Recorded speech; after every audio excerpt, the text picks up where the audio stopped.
Mənə çox suallar verirlər ki, və Çin avtomobildən sonra necə mən deyirəm artıq Çinə avtomobil istehsalı maraqlı deyil. Artıq Çin belə elektrikli, hibridli təyyarələr istehsal edəcəklər.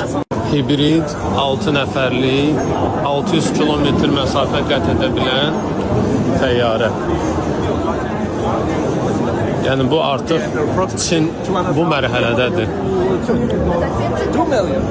6 nəfər götürə bilər. Təqribən qiyməti 2 milyona yaxındır.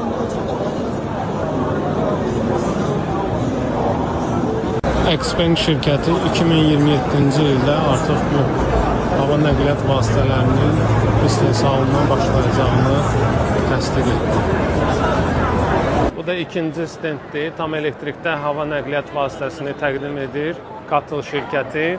Katıl şirkəti bildiyiniz kimi elektrikli avtomobillər üçün batareya ilə təmin edir. Bu da maraqdır. Bura minmək istəyirlər, baxmaq istəyirlər, növbədir. Mən inanıram ki, digər stendlərdə də tam elektrikli uçan nəqliyyat vasitələrini görəcəyik.